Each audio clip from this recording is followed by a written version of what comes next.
welcome back for our final session of today. And now we're going to be joined by Phil Preston in his presentation called Preparing for Disruption in a Positive Way.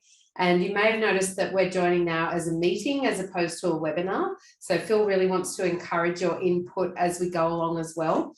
Now, I have been to one of Phil's workshops before and I found it an incredibly engaging workshop where I learned quite a lot about collaboration and working together. So Phil, without any further ado, I'm going to hand over to you. Thank you for joining us. Great. Thank you, Kerry. Hopefully I can be heard loud and clear. So I'm the founder of the Business Purpose Project, and we'll find out more about, I guess, what that does very shortly. But yeah, as Kerry said, the idea is I'll be putting up some brief examples, but if we can have some discussion around that, that'd be great. So the whole premise here is we know disruptions are going to occur in businesses. We don't know exactly where or when. So how do you commit time and resources, and where do you put your focus? Now, that's probably the $64 million question, but what I find is if there's opportunities for businesses where there's a return on investment available, then it becomes quite a compelling opportunity. So we're going to explore strategies in small to medium-sized businesses that are exciting because they combine risk mitigation with profitability and improving profitability.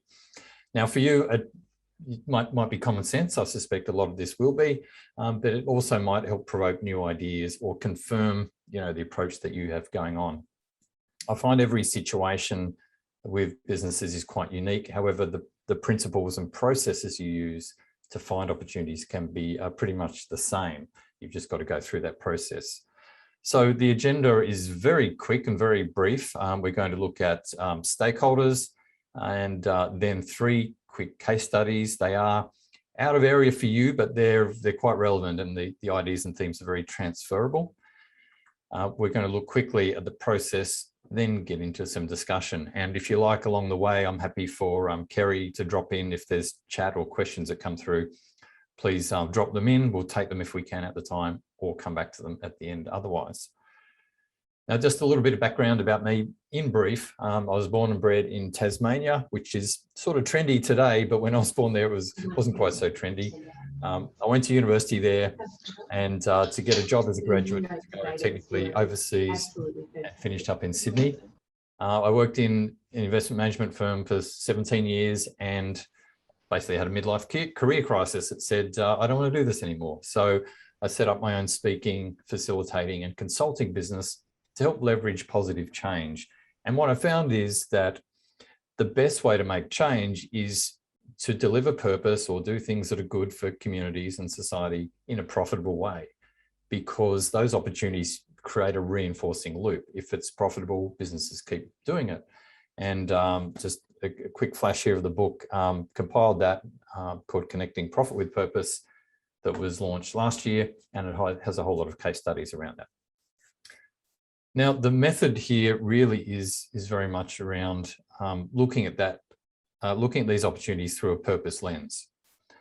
So we can think of purpose as being really a benefit to society when we're thinking about business purpose. So an example is a car dealership.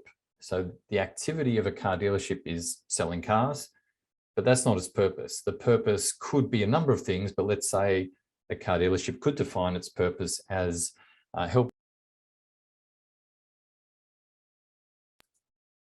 helping to connect families with safe and reliable transport solutions. So the idea of balancing profit with purpose is one that we'll understand, I think, and it revolves very much around analysing stakeholders and what the key stakeholders to your business really need.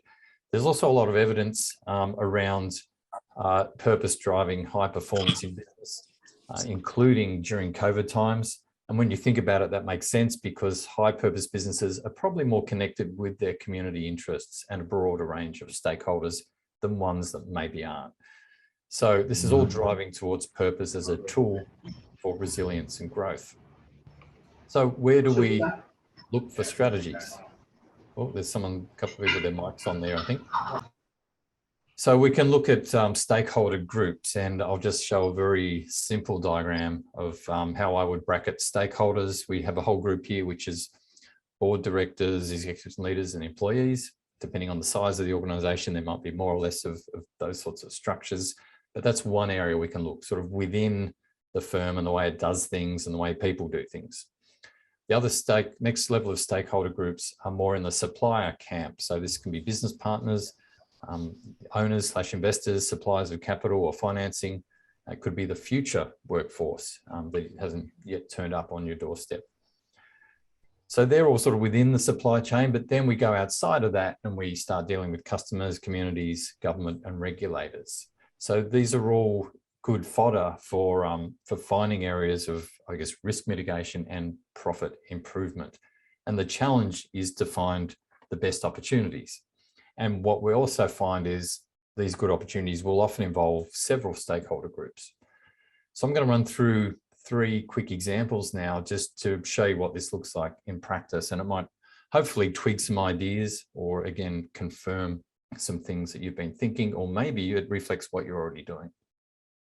So the first one is a organic food retailer. Now I can't disclose who this exactly is. It's a business that is sourcing local food from producers or farmers and retailing it. The turnover is not in the tens of thousands, it's in the tens of millions. And I guess the issue here with this business was an interesting one in that I call it impact adjustment. So this business was seeing its positive impact on its community as one that was driven by the $30,000 or $40,000 in donations that it gave every year. And that is true, that has a very positive impact because those organizations may not have alternative sources of funding.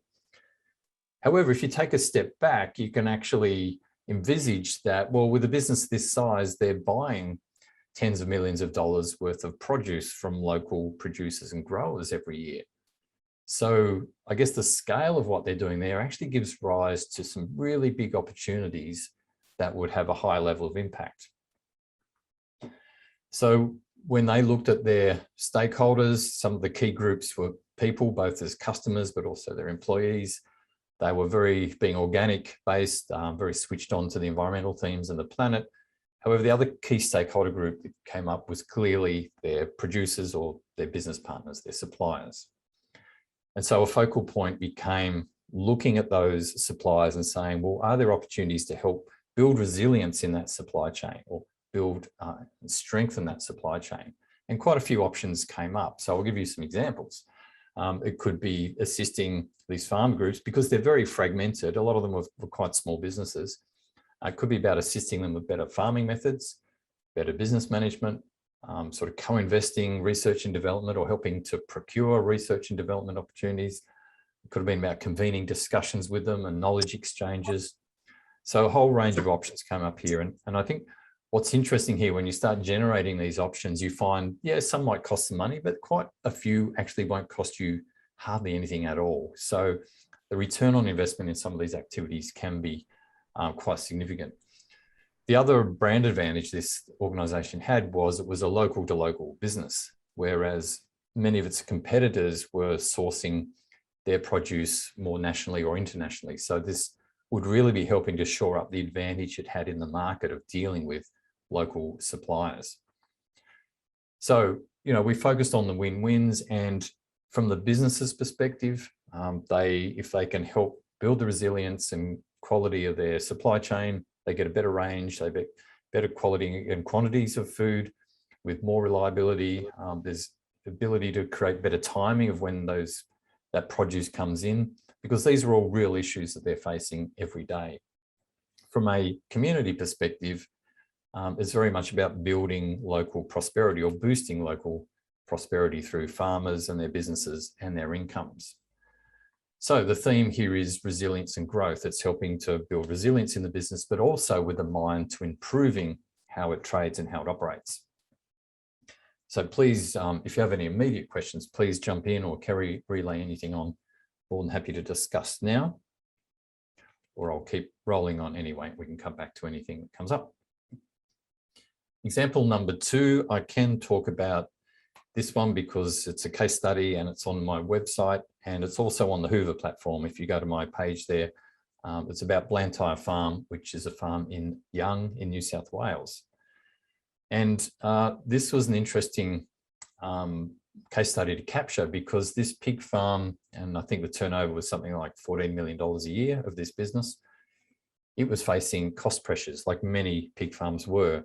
I think they needed something like 11,000 tonnes of grain per annum. I think I got that figure right, to feed their pigs. And they could grow 2,000 of those 11,000 tonnes, but the other 9,000 they effectively had to purchase. So at that time as well, grain prices were quite high. They were very volatile. So this was, putting cost pressures on them as a producer. So what they decided to do was to focus heavily on partnerships with food manufacturers. And if you look within a 100-kilometre or so radius of where they were, there were a range of food manufacturers who, when they get to the end of the line, they have a whole lot of food left over, which typically they would pay $300 a tonne to get that taken to green waste and proper disposal.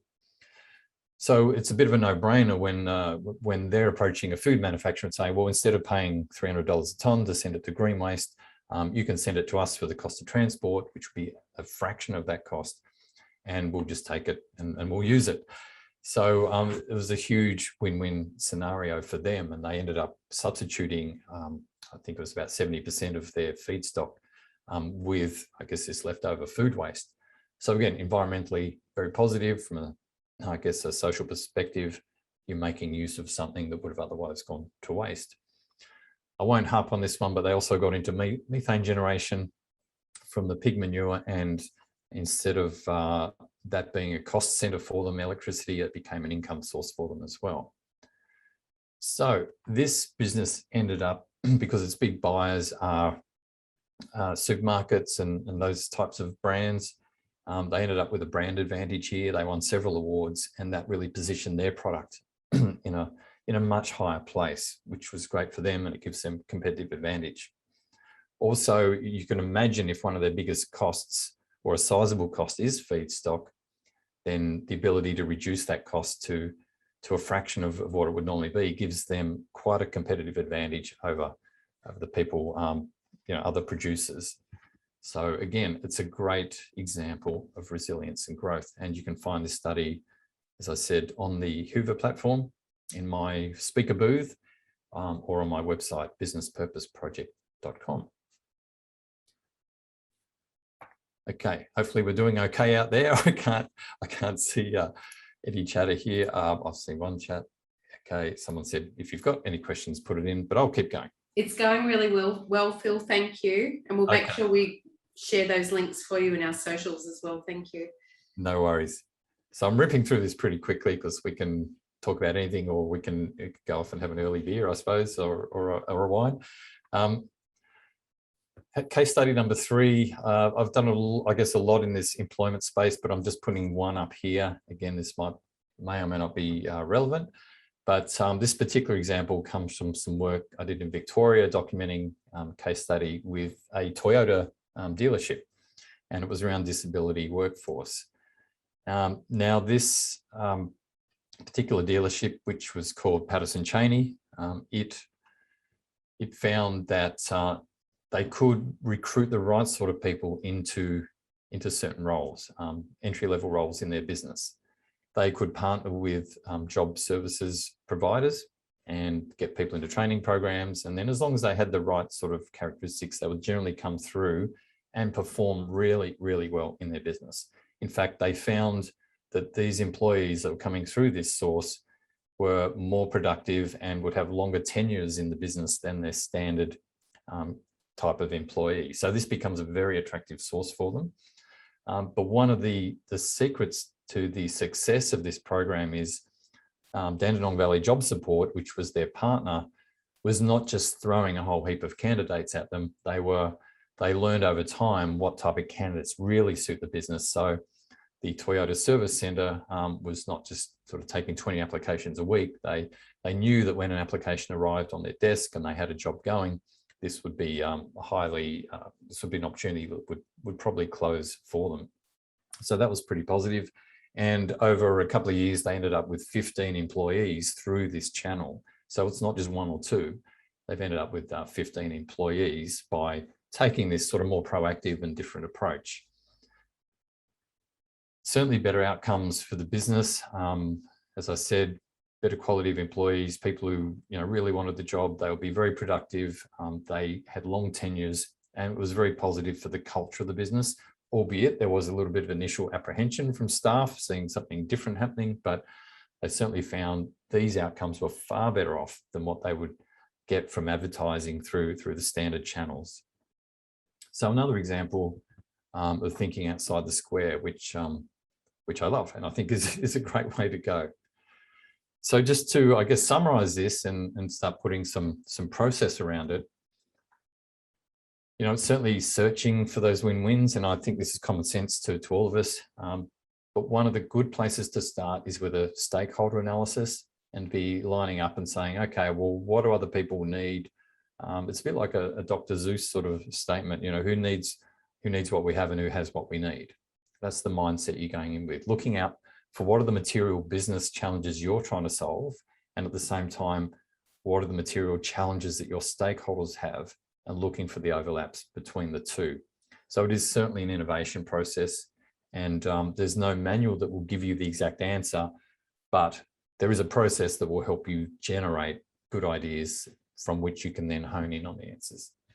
So that process in very brief, is going out and gathering views from your stakeholders, also other perspectives, gathering views from people in your business who work with customers and other parties. So you have a bit of a knowledge base there to work from. What are the real challenges out there? What are the real needs? And also, what does each stakeholder bring to the party in terms of things that might be valuable to you? The second part is to then do some brainstorming and explore some options. You might come up with 5 ideas or 15 ideas or even 50, whatever that number is, just get them all down. You're not going to do them all, clearly. You might only do 1 or 2. But then the idea is to apply a criteria to those ideas that you come up with. For example, you might have criteria around cost or risk or urgency or the level of impact this idea will have if it works out. You might also want to have a mix of projects. Instead of one big project, you might want to have 3 smaller ones, one with a short-term horizon, one with a medium-term, and one with a longer-term horizon. You get to set that criteria yourself. Then you can hone in, decide on your priorities, and then go out and start testing the idea. You want to, I guess, test the idea in a cheap and quick way if you can before you commit a lot of resources to it. So again, this is all focused around finding those win-wins that build resilience and growth. So with that, Kerry, I am done with my formal slides and would love to talk about anything and everything with you or any comments that come up. I actually have some questions for you. I noticed on your website, you call yourself a purpose strategist. Yes. Yeah. So where did that come from? Yeah, well, that came from the idea, and it's really grabbed in the last 2 years, just pulling out a bit to an international perspective, that if we go back more than 2 years, most businesses sort of had a bit of a giggle when they said our purpose is something, and because no one really took it seriously, and they'd go away, on an offsite every year, and I've seen this happen in my previous work lifetime. We reword our purpose, we think it's great, and we stick it up somewhere, and then we ignore it for the next 12 months until we go away on another sort of strategy offsite. But in the last 2 years, and this is exacerbated by, I guess, many of the global challenges we're all aware of, is that investors, think large superannuation and large pension funds, have been driving the idea of purpose to say, well, if you're not actually in tune with what we really need as a society and what the planet needs, then you're not going to be in business for long.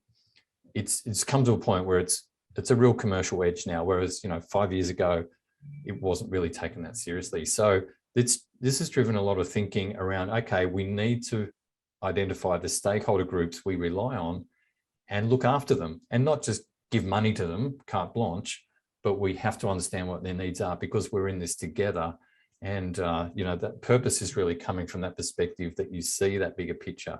And it's not just about plugging up gaps. It's actually, the winning businesses in the future are the ones that get this and actually not only get it, but manage to put it into action, because that's the really hard part.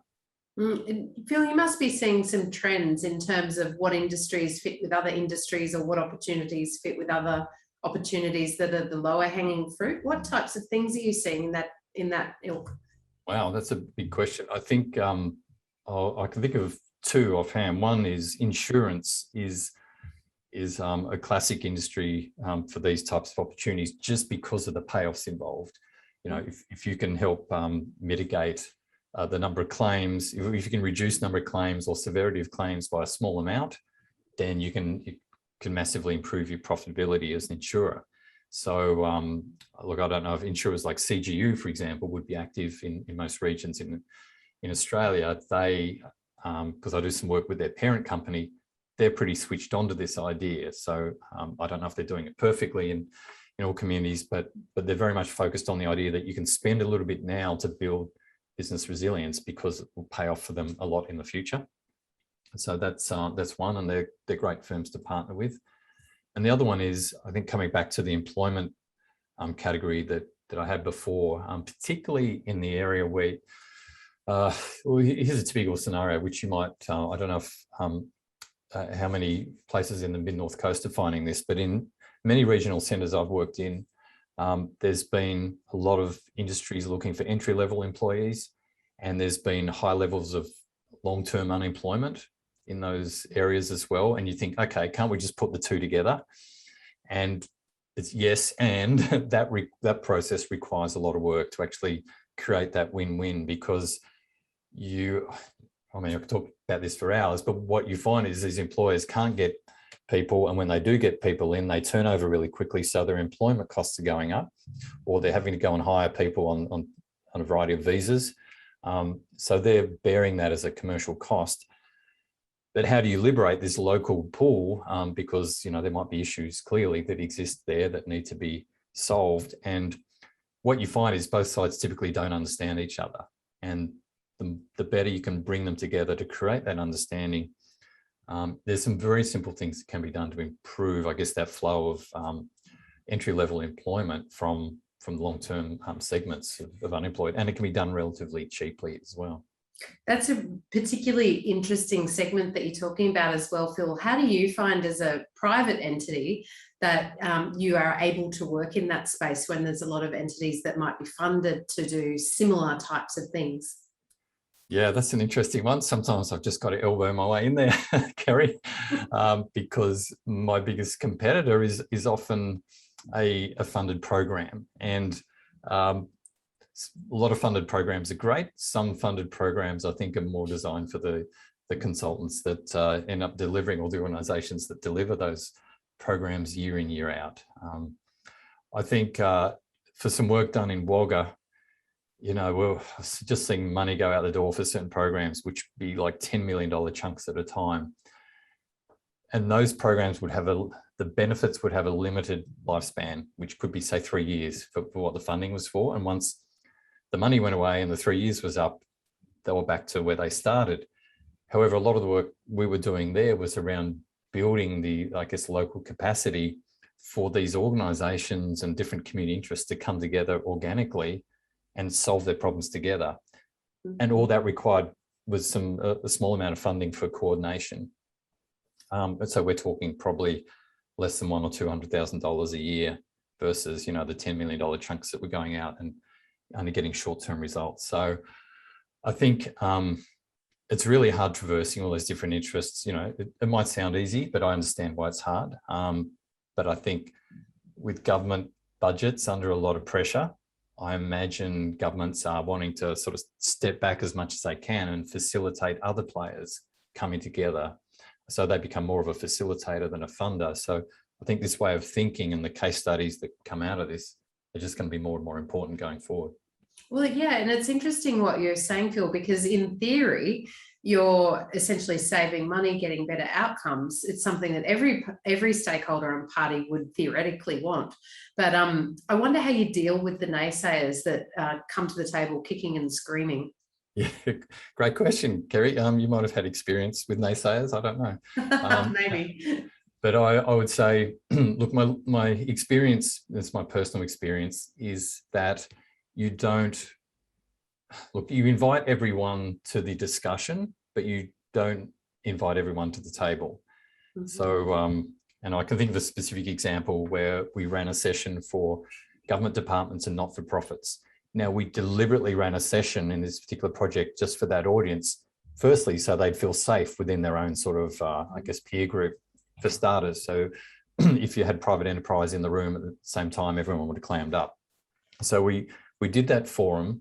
And the reason we put that forum on was to identify who are the, I don't know, 30% of people in the room that really get this and who wants to go forward. So you identify who those people are. And then I would typically give them a challenge. And that challenge could be as simple as give us a call next week at this time so we can discuss something. It could be something extraordinarily simple. If they're not willing to follow through on that simple task and make some investment of time, then you know they might not be the partner you want at the table. But quite often the challenges will be a little bit bigger than that. So you've got to have the self-starters, I think, at the table and create that leadership group, which then draws others through. Does that resonate, Carrie? Sorry? Does that resonate? Oh, yeah, it absolutely does. And I like how you use the word safety as well. And sometimes that safety can be what you know. Yeah, I think so. I mean, collaboration really relies on having good people or parties in the room and letting people be themselves, which is all about psychological safety in my book. So that's a much overlooked part of the whole equation. And it's particularly interesting when you then, the next stage is once you've identified from different sectors who are the go-getters and who wants to be in the room and who you want in the room, then actually bringing them together, that is, like the explosive part of the process. And I actually find it's the work you do leading up to that first gathering that is where you make or break the whole project, because once people walk into that room, they have to be really comfortable there. And, if you can create some emotional connection, that's great. But yes, you've got to have that psychological safety in the room. And you'll do that by circling around all those stakeholders before you actually get in the room and find out what they're thinking, find out what could go right or wrong in that process, find out what their, I guess, predispositions or biases might be and help to dampen that down. So yeah, look, I find that whole process extraordinarily interesting and fun, and some people hate it. And Phil, this, as a last question, it is a bit of a cheeky question to ask you a little bit about the magic of your process. So anybody living in a regional community, and I know some of the listeners will really resonate with this, can be in a state where they're actually rolling their eyes going, oh, here comes another consultant to ask us the same set of questions again. But there's something in your practice that enables you to be able to look outside of the problem and speak to a broad range of stakeholders so that you can bring those solutions to the table that people haven't heard of before. What's the magic? How do you do that? The magic is, well, there's no specific magic per se. What I find is I can bring a process, but I don't know other people's organizations or businesses inside out, nor will I ever know that. So all I can do is just facilitate a way of thinking. And I think the most interesting thing I found on this journey is that I expected my clients or customers to be people who were going, I've never thought of that, let's do it. That's not the case at all. I find my clients typically might be a managing director or general manager or CEO of a business or organization where that leader, they already get it. I'm not actually telling them anything new. However, what they need help is with bringing their people along, or they need help bringing other parties to the table to also get it. So yeah, whilst I might have thought I was going to bring some huge magic to everyone, I find it's helping people bring out their own magic in a sort of structured and safe way. Oh, that's nice. So Phil, thank you for your presentation. You're going to join us again on Friday morning for the first panel. Yeah, looking forward. On business preparedness again. Are there any closing comments that you'd like the listeners to hear, either live listeners today or the pre-recorded listeners at a time in the future? Look, all I'd say is the examples I gave are probably, you look at them and you go, they're pretty basic, but we're not very good at telling these stories. And what we find is we tell social stories quite well, where we write a check and give it to a charity, and that's great. And we tell business stories really well. This was the biggest sales outlet for this quarter, but we're not very good at, I guess, telling the stories at the intersection of those two issues. And And I think that turns on some lights for people and draws more people into the conversation. So I think that's only a good thing. I think I absolutely agree with you. Phil, thank you. I'm now going to close up today. Before I do, I'd just like to again thank you for joining us for the presentation, and thanks in advance for coming back on Friday as well. We really appreciate it. If there's any other questions that come through the chat, we'll make sure that we pass them on and answer them through the conferencing platform. So just in closing today's session, I'd like it to take us back to this morning when Assistant Minister Nola Marino, there were a couple of key points that she brought forward, which is we need to be experiencing new ways of thinking, to have a regional focus and act collectively and individually as well. Minister Marino reminded us that it's very helpful for her to have information about what regional projects will really make a difference. We've kick-started the 3 key themes of the following days, which are tomorrow will be the housing panel, Friday will be the business preparedness panels, and then Monday we're talking about circular economy.